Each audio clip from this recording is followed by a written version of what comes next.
All right. Okay, welcome to the very last lesson of the year. H Radio 223 part-timers. And again, just from my side, I want to say just thank you again for a really smooth year. I know there's only two of you in the class, and I do wish you obviously all the best with the upcoming summative assessment and with all that you are moving along with, currently doing, maybe at work, whatever it may be, and obviously your dreams, chasing your dreams. I really want that for you. I'd love that for you. Okay. So with that sidebar note, I'd rather not do the kind of the mushy end mushy message at the end.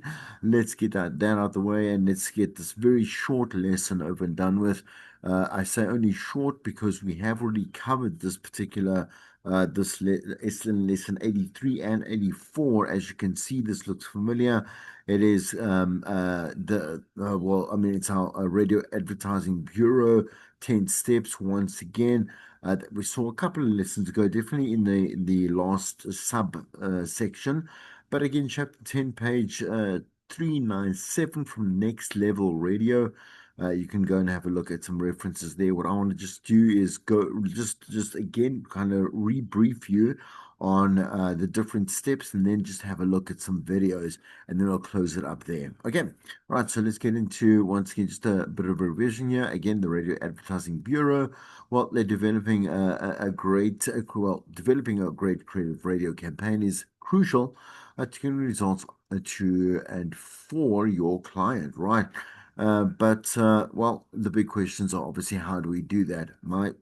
I've got a couple of videos that I'm going to show you with kind of like step-by-step guidelines or whatever it may be from certain people in certain sects of the audio business. So that doesn't necessarily mean they're only directed at, let's say, radio itself, but rather just audio in general. Maybe you can use it in podcasting or whatever it may be.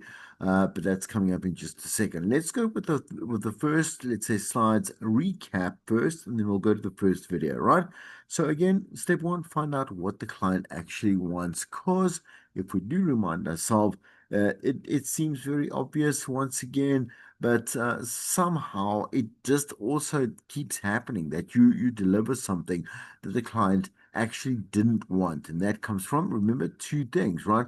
One, you didn't ask enough questions and you assumed too much. And two, the client didn't relay that information to you properly, right? It might change your mind. It might have pictured something else, and right. Okay, there's so many reasons why two people or two, yeah, I'm going to say people in this case, right, do not understand one another and miscommunicate, right? So in order to do this, you got to go to step two and ask the right questions with the client's needs analysis. And if you remember, we really ask more questions for more of a quality product that makes our customer very happy at the end of the entire process. And obviously, we do want customer retention. So someone that obviously, again, is spending money at your radio station and that knows that you are invested, like you're interested, you're passionate about what they are passionate about, which is their business, which is their revenue. This is their bread and their milk, right? Okay. They love another person that is just as, if not more, enthusiastic than they are. And then you can ask yourself a couple of questions, as we said there, and we're going to go through some. Is there anything that you would like to feature? Specifically, is there, again, a campaign that's running? Is there a specific special that you're running? Is there a new product that you're running? Is it a website? Is it an online store or whatever it may be, right? So these are the reasons why someone would, again, just to kind of like recap. I don't want to go on too much because it is going to bore you because that has been covered before. Something new is happening in this particular client's like environment, right? And they would like it to be conveyed to a larger audience, right? And that takes this to the next part of the set two, which is your best prospect. The demographic is that audience that we have, but also coincides with the clients that they have too, right? And perhaps maybe and hopefully a lot more new clients or a lot more, yeah, a lot more. Yeah, new clients. That's the right English, I think. Right, and we got to obviously understand that through our demographics analysis that we have gotten once again from our own, predominantly more so from our own research, independent research that we pay for as a station. Right, that there's very, very, very. It goes into focus groups. It goes into yeah surveys, sure, but it's a much more extensive process that allows, let's say, a salesperson a lot more information, a lot more clarity about the audience and their lifestyle to be able to then match them up on or with a particular client's own needs, right? So, in our example, because we need ask the client, step one, for example, we know, for example, there's a bank product here. A bank, yeah, well, a bank product, bank service that offers home loans and credit cards, but their focus is to get a lot more students. And obviously, we would like to then cater to please that particular want or need from there, right? So you know that we would have to do something that, yeah, I suppose is anything but something that maybe reflects an older generation. It doesn't necessarily have to be so blatant and make like funky music or whatever it is. Sometimes, I suppose, you should get maybe an influencer, someone that is a famous person that a young people follow, that is deciding to bank and kind of endorse that particular youth account, that youth process, or whatever it is, that youth experience, right?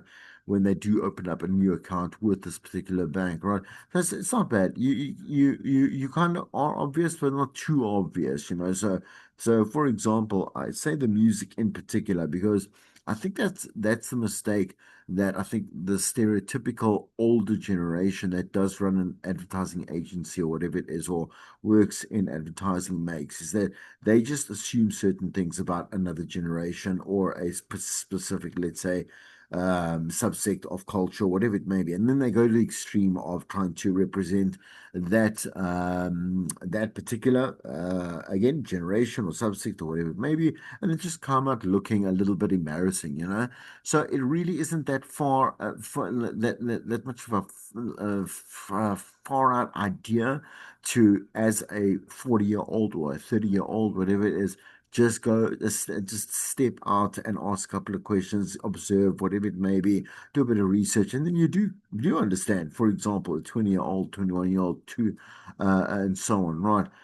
It really isn't like, again. I think this age that we live in is all about these obsoletes, you know, as well. So you're one absolution and obsoletes. So your absolute existence, as for example, someone that like me that's in their 40s does absolute, right? Absolutely is obsolete to the world around them, right? So I don't know what, for example, as a man, what a woman needs, or what a woman is going through, or, again, different sects and different cultures in our country. It's not like I can't relate to other African cultures. That's ridiculous, right? I can't be them, but I can absolutely understand fellow cultures here in South Africa. Even though I am Caucasian and you saw me doing the bunny quotes, I'm white, right? Okay, it's not that hard, right? Just kind of care a lot about what it is that you are doing for the people that you're doing it for, right? Or to, or whatever it is, right? And then you can start. You're on a good foundation to start there. Okay, so one again, why do customers come to that particular client, right? Let the client tell you their story and what is that obviously is their unique selling point, and what is that need to maybe rebrand or whatever it may be. And again, go find out a little bit more from their customers, which tend to, when they have already got some research stats or whatever information that you can use. But once again, you have social media, which is direct, right? It's direct information. So, for example, if we continue here, what is your single greatest competitive advantage? Well, in the case of our students' account, well, the client might say, we charge 0 Rand monthly fees, right? So the first three ATM withdrawals are free. And if you swipe at these bookstores, you get 25% back in rewards. Anything that is considered an advantage, which these kind of really are, especially like, for example, like a 0 Rand monthly fee, where it's really expensive for administration fees. I think they're about, let's say, between 150 and 250, which is really annoying when you see that come off it because every transaction fee as well, over and above. Doesn't even matter if you do have, for example, you know exactly what I'm talking about. And I'm talking specifically about ABSA, right?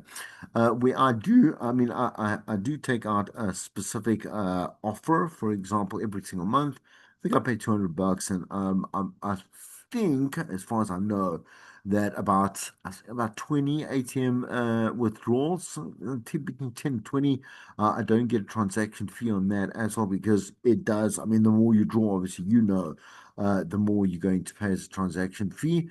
Or alternatively, I'm not sure with banking. I know that sounds very awful. I should care about money, but if you are, let's say, transferring, there's a transaction fee there. For example, again, swiping your card is there's a transaction fee always associated with that type of stuff, man. So, some of that is now all bundled under that $200 or whatever it is that I pay, and then I get quote unquote. I mean, I'm not stupid. I know that obviously they're going to make money off me in one way or another, right? So, there's some kind of relief that you would portray. Now, you as an advertiser, I'm saying you would be more clever about, making it sound very tasty and very like enticing, right? Step two, still, do you have a positioning statement? So, what are you selling? Who are you selling to? How does it fill a market need? If you answer this well, you know that you're going to be able to send through a communicative message to the client, sorry, to the customers, potential customers of this client, right? So the unique selling point is very unique selling position, same thing, right? Okay, very important. What makes this particular point in this particular client's growth or journey or representation, mission statement, or whatever it is. There's so many different things that can be considered a unique selling point, but there can be a broad one. For example, KFC is known for its like whatever secret recipe, the Colonel's secret recipe, right? That's unique selling point that they've used since the very beginning. And the Colonel wasn't real. I'm just as far I always thought he was a real person. He was never a real person. Anyway, sidebar, it doesn't matter. That's a character, right? Yeah. I'm second guessing myself. Anyway, it doesn't matter. I believe that. Right. Anyway, the thing is that throughout obviously KFC's lifespan, they've changed the unique selling point so many times underneath that banner because you get then dunk, I'm not quite sure as to what dunk is or dunk products or dunk chicken. I'm sure it's put into some kind of sauce or whatever it may be, right? But you also get like wraps and this and that, and you get box meals and whatever it may be and new products. I'm not sure, right? Okay. So a unique selling point is always something that's going to put you different, like make you different, put you apart from your competitors. Right. Okay. So step two, what is your primary business image? Okay. What are you known for? And what do clients know for you for, right? For example, what do you think of when you think of McDonald's, right? It's not exactly Ronald McDonald, I would think, and all those little characters. I think they made a massive step back in terms of trying to represent McDonald's here, particularly in South Africa. I'm not sure what they're doing overseas because they quite like the entire representation, that kind of like colorful kid character.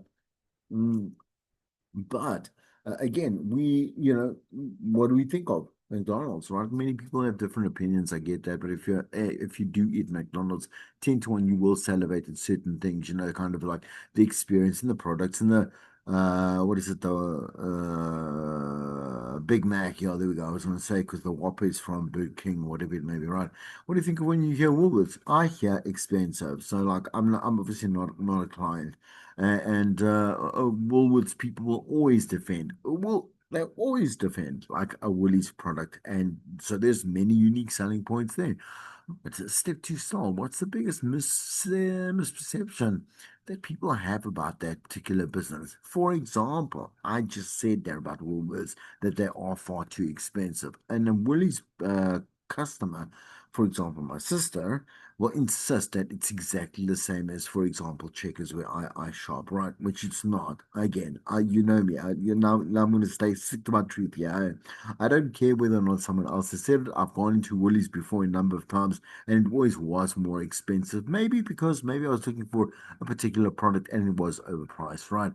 So again, a misperception. And I've said this example before with Burger King. They are perceived to be more expensive when you go and look at their actual pricing. It's not much different from any of the other massive like conglomerate takeout services. So you want to be able to break those misconceptions or misperceptions of that particular brand, right? And again, do not use wording that, for example, is going to make someone think something that's a little bit more detrimental to that's client or that product or that advert or whatever it may be. So, for example, like 250 kilometers away from Joburg is far, right? It is far. But if you say 2 hour drive out of Joburg, most Joburgers, right, who anyway, well, anyway, someone like me who commutes from Joburg, right, to Pretoria. 2 hours is nothing, right? If you compare it to like let's say high peak traffic times, right, or hours, where you sit basically at 1 hour 48 minutes, or 45 minutes on average, and so you're like, okay, well, I mean, if I can drive 2 hours straight and I'll get to a destination, not bad at all, right? It's nothing, it's peanuts, man. Easy street.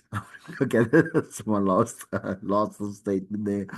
Anyway, right. Okay. So here we go to step three. Help position your clients. So how do we position? Remember, this is also part of like positioning is very important for your S1, right? Because we ask you to create a jingle that showcases the particular client's positioning, right? Oh, sorry, it's the station's positioning. Excuse me, right? But this is how easy it is. What is your position in the market at this place, right? For example, what is our tagline? What is our ethos? What is our this? That can basically separate you from your competitors, right? Okay, so right, okay, so ask again the right questions. No, it's just kind of a repeat and know your competition, right? So this slide is not supposed to be. I'm just going to take that out. Okay, know your competition. So who truly competes for your client's business? So image three, women's shoe store. So within, please, we've uploaded the additional material, right? So which is the PDF document of this. You can go have a look there. But we have also discussed the shoes issue with a woman. You know, again, what does a woman need at any one particular time? She has many shoes, just like men do also have many shoes, and each one serves a different purpose. Like, do I want to go out at night? Do I want, let's say, do I need, let's say, corporate shoes or that are for business and work? Let's say for gymming, very specific. If you are like, and you do have that kind of money, then you should buy shoes that will support like for example your what is it like your what is it the what's the bottom of our feet? I don't know that thing. I don't know. Anyway, the base, I'm just gonna go the base of our feet, right? Anyway, and for example, like let's say ankles and this and that type of stuff, right? Anyway, we've seen it before. If you are a sportsman in general, there are different shoes for basketball players and cricket players and this and this and this, right? Okay, so we have seen that, and can we must take different approaches. Obviously, I know you said obviously right there as well, because like, why would we sell for example, a croc and try to aim at athletes. It doesn't make any sense, right? So write down each competitor and a list of their perceived strengths are or selling points because we need to understand how again we are going to make this particular client shine, right? And perhaps maybe again, because if there's one thing about dedicating yourself to a brand, which you all do with certain brands, Again, like for example, I really like Levi, even though it's kind of very old school. It's a very vintage brand. I like their stuff because they always are quality. The jeans just never die, never, ever, ever. So when I buy a pair of jeans, 10 to 1, I'm going to go buy a pair of Levi's, you understand? But okay, if I can see a nice pair of jeans that come from maybe Soviet. I know I'm mentioning labels specifically because Levi's a brand, right? Anyway, I'm gonna go buy the Soviets as well. So like, and not much of a big deal. It doesn't mean I've abandoned Levi, but I could consider, let's say, a Soviet and so on. There's so many other brands as well, right? So no, I just want to go back there. Is that look? I mean, it's not. If you are a hardcore fan. Um, uh, I doubt very much that you would, let's say, consider another product that's in direct competition because you've made your decision anyway. But most people in general, with most products that they do use or buy or whatever it is in their lives, are not that. I'm saying that they're not like solidly committed for the rest of their lives to it. So you can sway them, man. You can sway them, right? So, step three, obviously know thyself. Apply the same criteria when evaluating the perceived position and strengths of your own client, right? And that's when you should obviously once again look at information that does help through obviously brand analysis and focus groups, etc.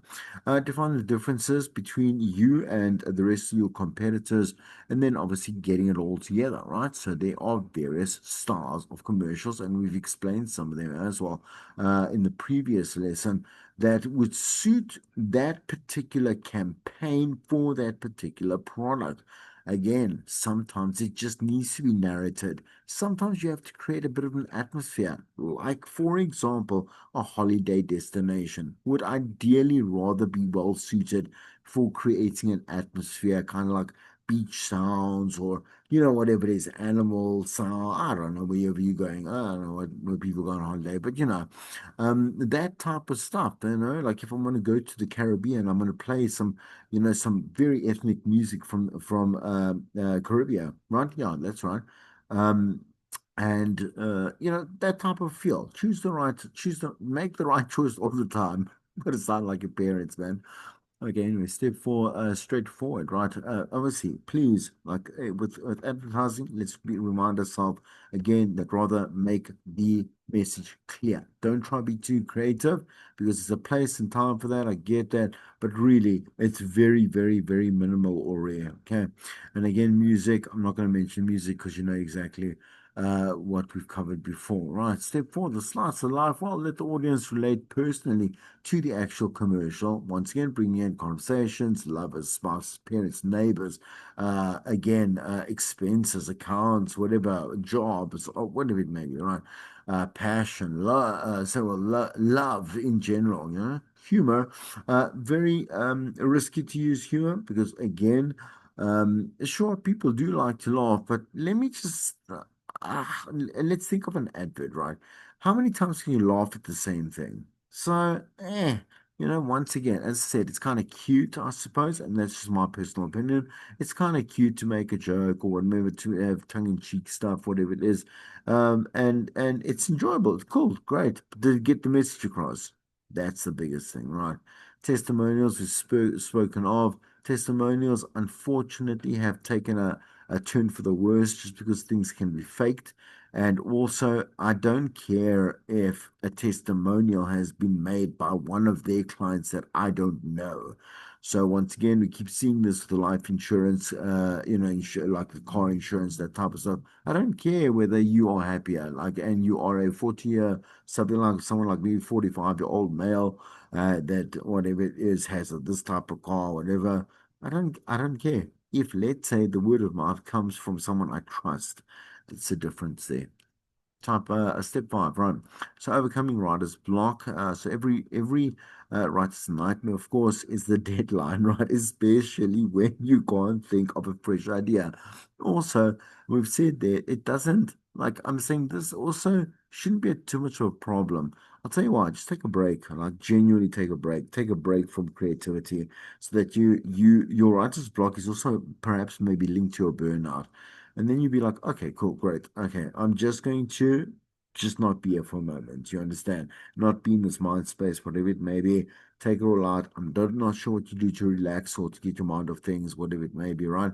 But rather do that and then come back with a kind of fresh pair of eyes, right? Okay. All right. So sound effects, please, must be uh, like exactly matched to the atmosphere and the message that I'm saying you want to obviously convey within that advert, right? Okay, and then there's a little exercise that we went through, trying to kind of like boost also your creativity and how you might use it. The step five, which is the last one here, we're doing half, and we'll go to some videos. We'll come finish the other half in just a moment. Again, remember the power of silence, right? Think pineapple insurance advert. A good 15 seconds of the advert is just shuffling or silence, right? Pineapple's very clever in general. They really were. I mean, people try to get their attention. Genuine, I'm saying to you, like stations, I know. Um, Tried to get their attention because of the success of their campaigns that were very elusive and very kind of like they were vague, almost like what's pineapple about? Because it doesn't say pineapple insurance.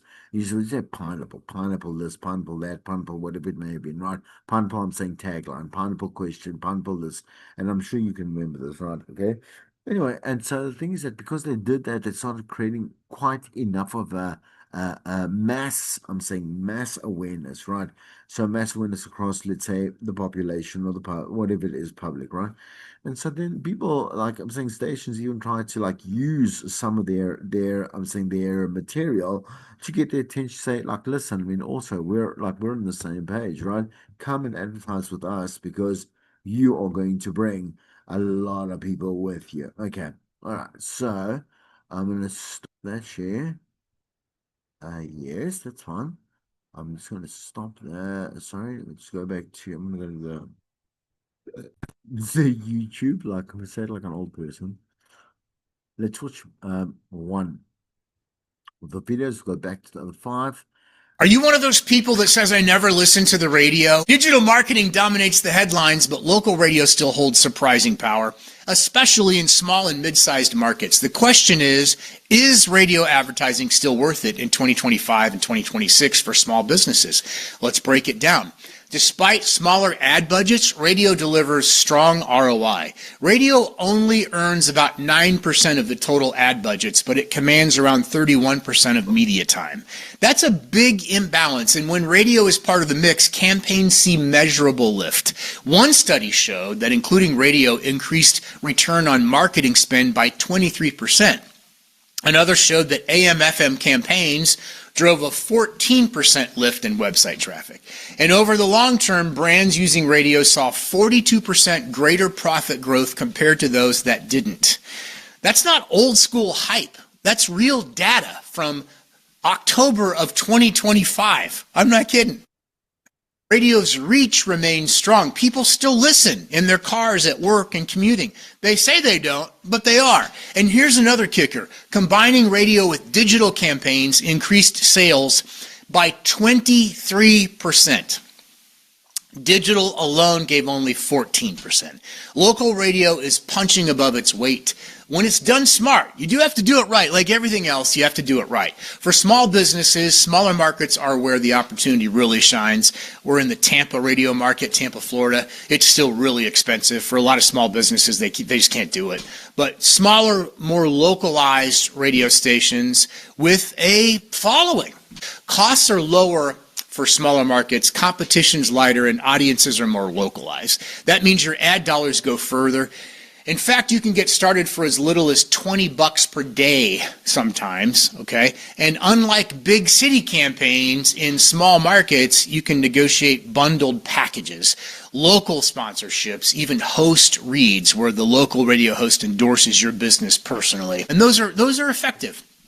It's not just advertising That's content you can repurpose. Like I just said, if you're interviewed by a local radio show, you can record it, have them record it because they've got the equipment. Then you can clip it down and use it in your own social channels, your YouTube, even embed it on your homepage. Radio doesn't have to live and die in a 30-second ad spot. It can become part of your long-term content library. So what's the catch? There are a few challenges. Radio is going to be really hard to track directly compared to digital unless you use a unique phone number or QR code or promo code. Attribution is going to be fuzzy. A QR code is going to be hard to do on radio too, but you know what I mean. You're not going to be able to tie it to anything. Audience fragmentation is also real. Younger listeners are spending more time on streaming and podcasts.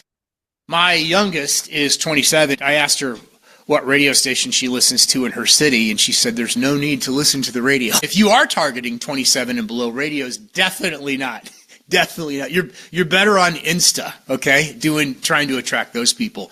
But if you're attracting homeowners, let's say 40 plus, 50 plus, radio's still a bargain. It's still very viable, and it's surprisingly affordable. Your message isn't going to stick unless you do high frequency on the radio, just so you know. You can't do like one spot a day and then say, I didn't get any leads. Well, you're not going to. It's about frequency. 21 spots a week typically is a minimum 21 spots. And then there's other ways to do it too. And if you're ever interested, send me an email. I'll give you a cheat sheet on what you should do with a local radio station. Just some of the tactics that I've used. I don't mind sharing that information. But bad creative also kills ROI fast. So if you have a cheesy, horrible radio spot, sometimes the fact that it's cheesy and horrible will get you attention, but it might not be the attention that you want. When people try to be funny, everybody thinks they're funny, right? Everybody thinks they're great in the sack. Everybody thinks they're smart, all of those things. The bottom line is people aren't funny. Sometimes they try to be on the radio, and it's horrible. So radio works when the message is clear, consistent, and repeated to build recall. That's what you're trying to do. So I consider it brand building. I really do. More so than a lead gen, instant lead gen. So to do instant lead generation, you'd have to have an unbelievable deal, and you'd have to put a time limit on it. Hey, we can only offer this until Friday, or whatever the situation is, and it has to pass the who cares test. So it really has to be a solid offer for that kind of radio advertising to work. So here's where radio makes the most sense. If you're in home services, you have a local retail business, not part of a chain, medical practices, small insurance agencies, or auto-related businesses, radio can and will drive awareness and trust. If you're in a town or mid-sized metro where people still listen to local stations, you can outperform bigger competitors who ignore radio entirely. You really can. And if you're in a commuter-heavy market where people spend hours in their car, radio is still one of the most consistent ways to reach them. So here's my recommendation. Don't throw your whole budget at radio. That would be a huge mistake. Test it modestly, though. Always pair it with digital so you can measure lift. Some radio stations offer digital. Be careful of that, but you can try it. Dip your toe in the water. They can help you with SEO. Again, be careful because they're not doing it. They're subbing it out, just to be really ultimately clear on that. And then the other thing that they will do sometimes is an email blast for you. Again, be careful because sometimes the creative is weak. So just feel it out, just like anything else. If you do have a radio appearance, repurpose the content for your social, your website, your YouTube. And remember, local radio is about trust and frequency. That's the biggest thing. If you use it smart, it will deliver. It really will, especially in smaller markets where big advertisers aren't competing on the airwaves. I'm Max from Max Out Creative. I still love. Yeah, very good advice, right? As you saw, I just subtly also subscribe to this guy's channel. But I just kind of look like I'm not. There's an endless amount of advice and I suppose guidelines and examples, whatever it is on the net. I'm not telling you something surprising, but as it is, you want to keep learning, you want to keep upskilling. Just take a course, follow one of these from one of these channels that are helpful. I say like show examples, case studies, this, that, guidelines, that's the type of thing, right? On us, on how we can just keep growing our own. That's generally what I do. I'm not saying, yo, you must do it. Hold on, yo, just give me a second. Yeah, I'm not saying do exactly what I do, obviously. Just give me a second, sorry, because YouTube is being doing something. Right, anyway, but for me, well, the best way for me to learn something new, right, is at my own pace these days. Like, so, no, I'm not really into. I used to be a very good scholar. I'm saying to you, like, I like courses and lectures or whatever it may be, upskilling. But the thing is that right now, as most people do, they just like to do things online at their pace, and get accredited for that. Right. Anyway, so, sidebar. Enough of my advice there. I think I made my point. Let's keep going. Just as a revision on how it is that we can, let's say again, just approach this 10-step process of creating a great advert, right? Campaign, right? Okay, step six is get down to the basics and follow these copywriting tips. So when I did create this, right, yeah, I'm sure I did put some extra stuff here and there, but because I distinctly remember creating this particular slide. I'd like to create other ones, right? Anyway, so really, like here, one is what is the goal? Two, where's my two? Oh, I put two elements. There we go. Elements. Write down the elements of what the commercial is actually made about. Store name, address. We've seen that before as well. The approach in the opening, simplicity, clarity, active languages, and credibility is all something that we have covered before in previous lessons, right? So start with step six there. Nine, product mentioning, right? Be careful. I mean, be aware, not be aware. Be very aware that repetition is very effective, as I've said before, in advertising. Editing, well, good editing, I mean, good production for an advert that is that has a lot to work with. That is great. For example, like good voiceover actors, good scripts, whatever it is that you can polish up nicely. Definitely is obviously the way to go, right? Group efforts again. Look at that. I mean, we've gone through this, like looking at the advertising objectives, the commercial objectives, stating specific benefits, making a special offer, call to action, support material, then of course closing it off. So nice, and again, it seems like a lot to include, but the advert itself, at the end of the day, the actual advert or the activation, whatever it maybe, needs to be simple, simple, simple, simple. And of course, right, here are the seven deadly sins, or the copywriting deadly sins from Dan O'Day, if you can remember them. Sin one was, did you fail to attract the listener's attention? Sin two, did you fail to appeal to the listener's self-interest? Sin three, did you fail to paint a picture?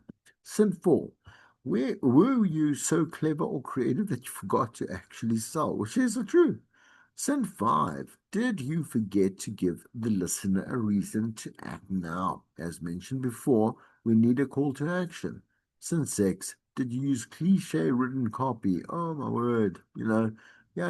I did also say sometimes certain things are needed, but not to this extreme. Now is the time. We're going to hear that a lot. They won't last long. We've heard that. Excuse me, hashtag Temu. Oh my word.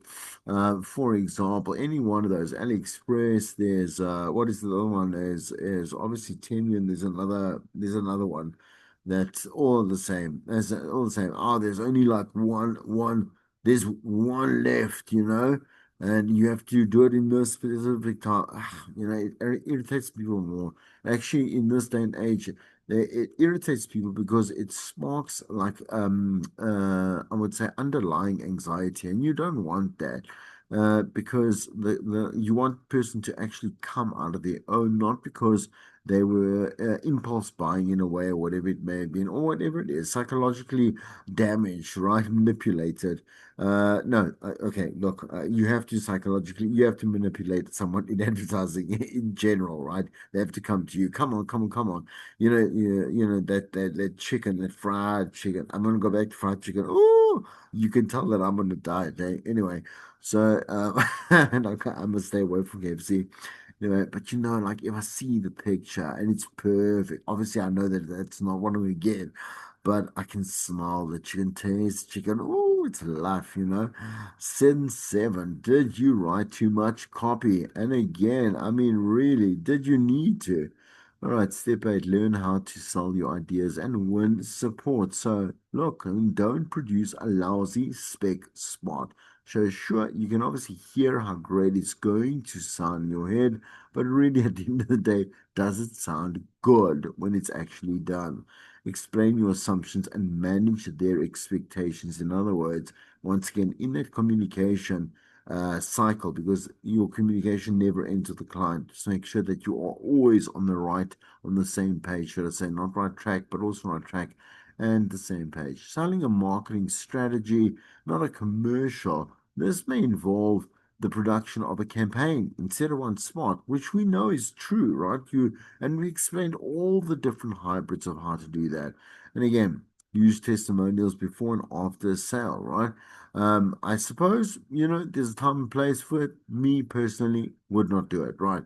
So anyway, step 5, involve production people in sales because one, it's appreciated that like you appreciate their input because they do have very, very valuable input.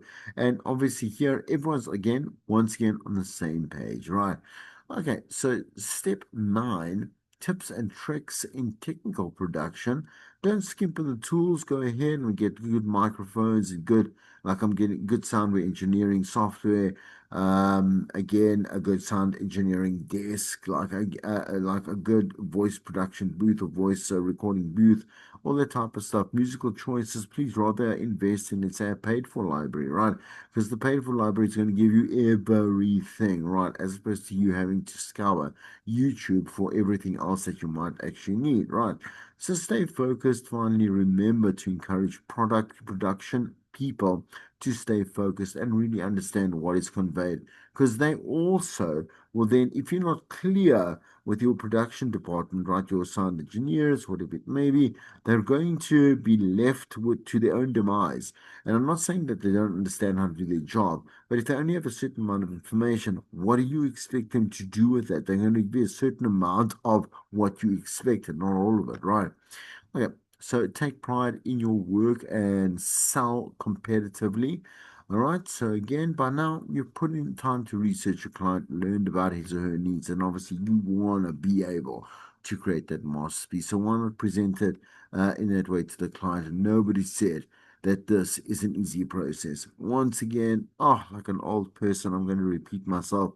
Life is not easy. So I'm not quite sure as to whether or not anyone would consider work to be easy, right? It's hard, right? That's why hard work pays off.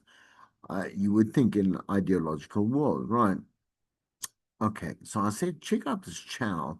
Very cool, right? Okay, so I'm not going to go through the channel specifically. I did find this very interesting. Again, how to write insanely better headlines, for example, is maybe so this is the playlist name, and there's a whole bunch of videos that really, really, really are a great start. Okay. And then I said, use those tips that you found there and what you've learned from the RAB guide to write a 30-second advert to be played out on Boston Broadcast for a student night at a popular club.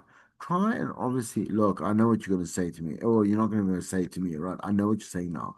No, thank you. I'm so busy with the upcoming formative week or the summative week that 10 to 1, I'm not going to try this exercise. We've already done some kind of similar thing, well, obviously similar exercise within our previous classes. But okay, 10 to 1, if you're going to continue to do this as a job, you're going to have to do it at some point or another. So no pressure. Okay, let's go to the last video. Hmm. Oh, here it is. Yeah. Let me put it bigger this time, Chris. Come on. Okay. So I'm going to share 5 things that you can do to make a great radio ad.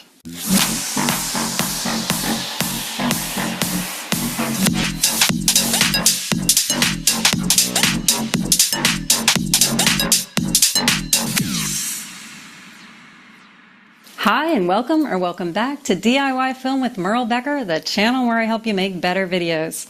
All right, so many of you out there are involved in creating ads for podcasts or sometimes radio.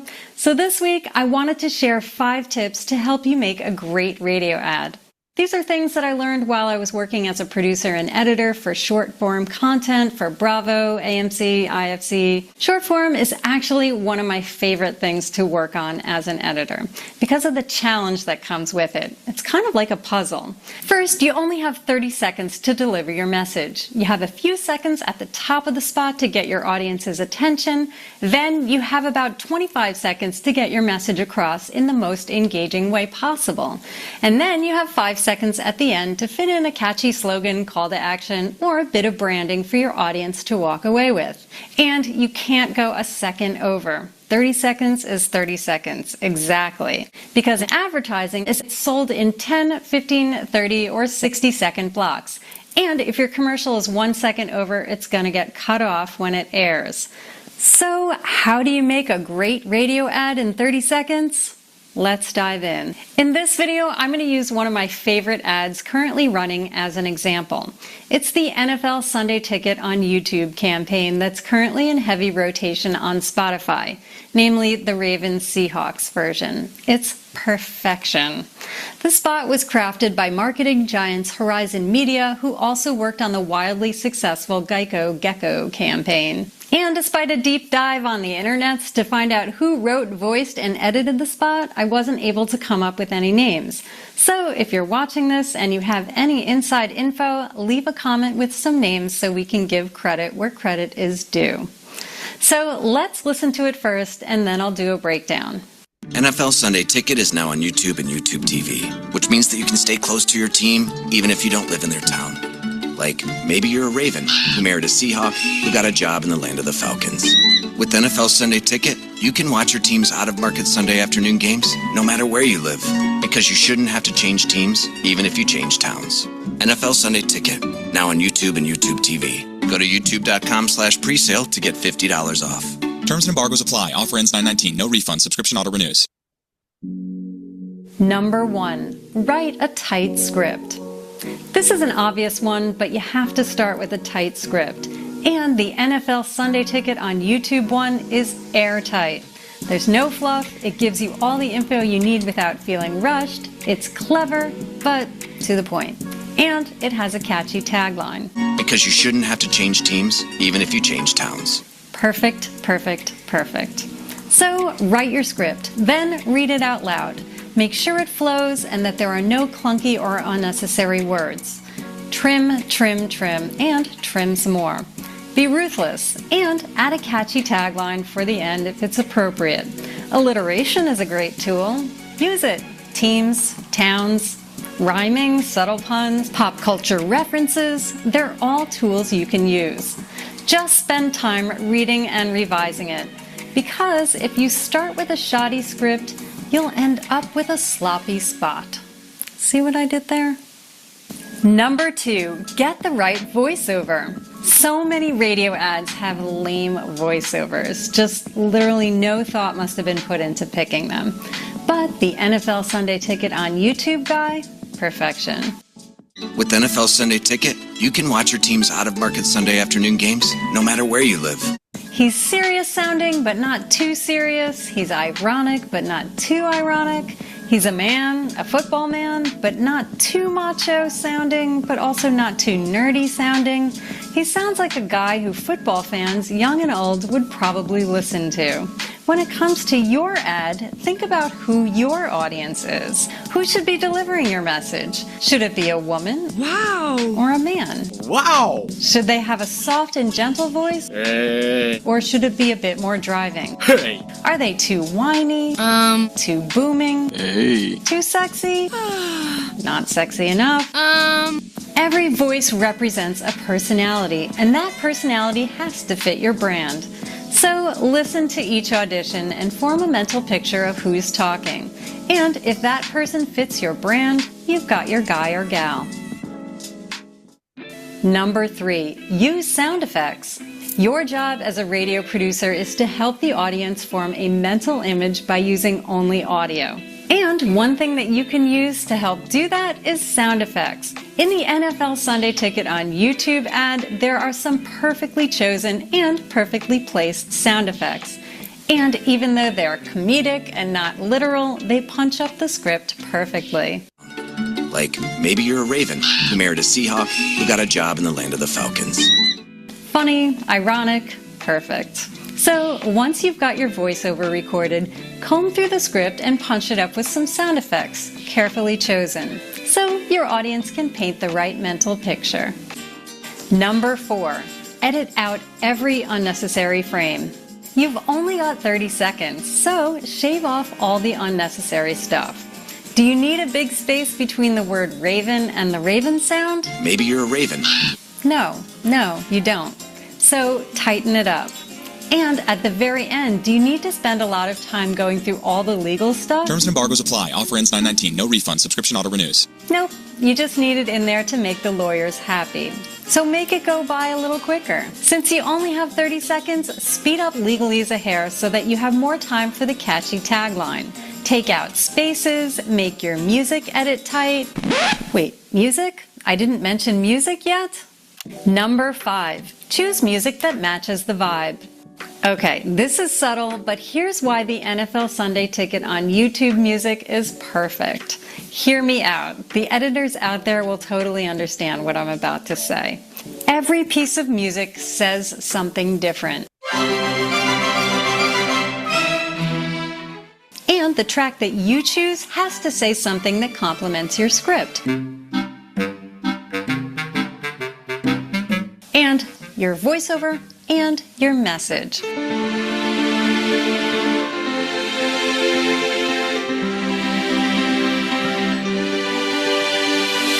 So, for example, the music track in the NFL Sunday Ticket on YouTube spot sounds a little bit like traditional Italian folk music. NFL Sunday Ticket is now on YouTube and YouTube TV, which means that you can stay close to your team even if you don't live in their town. It features an Italian-sounding mandolin. And it sounds like you'd hear it in a movie scene featuring a large Italian family gathered around the dinner table. It gives off family/connection vibes. And since that mandolin screams Italy, I'm also getting travel vibes. And what is this spot about? It's about the fact that you've either moved away from your favorite team or you're traveling and you can't get to the game to see your team. And the NFL Sunday Ticket on YouTube is gonna connect you to your team again. Which means that you can stay close to your team even if you don't live in their town. It's gonna help you not change teams even though you've changed towns. Because you shouldn't have to change teams even if you change towns. And lastly, this track is a hair ironic. It's a tinge comedic. It's a track you might hear in a romantic comedy. The minor key brings tension, not horror tension, but comedy tension. Which means that you can stay close to your team even if you don't live in their town. Like, maybe you're a Raven who married a Seahawk who got a job in the land of the Falcons. With NFL Sunday Ticket, you can watch your... And when the script turns hopeful, the music turns hopeful. With NFL Sunday Ticket, you can watch your team's out-of-market Sunday afternoon games no matter where you live. Because you should... And of course, that tension completely disappears at the end of the spot when you realize the answer to your problem is to go to youtube.com/presale to get that YouTube Sunday Ticket. Now on YouTube and YouTube TV. Go to youtube.com/presale to get $50 off. So choose the perfect music track and edit it carefully, paying special attention to how that music makes you feel. Every instrument, every key change, every tempo change sends a message. Make sure they all align with your brand and what you're trying to say. Music speaks volumes, so use it to help deliver your message. All right, that's it. To recap, here are the 5 things, among others, that you should do to create a great radio spot. Write a tight script. Hire the right voiceover. Use sound effects. Edit out every space. And choose the right music track. And for good measure, let's hear that 30 seconds of perfection one more time. If you found any of this to be helpful, please give the video a thumbs up, subscribe, and hit the bell so you know when the next one is posted. And I will catch you next time. NFL Sunday Ticket is now on YouTube and YouTube TV, which means that you can stay close to your team even if you don't live in their town. Like, maybe you're a Raven who married a Seahawk who got a job in the land of the Falcons.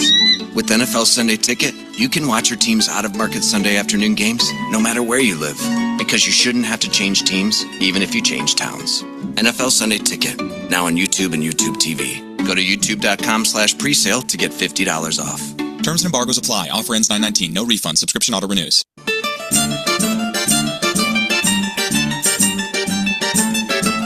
Very cool. Let's even some. I'm going to subscribe to it too. All right, that's it. Good luck. Have a great December and holiday and a great new year. Cheers.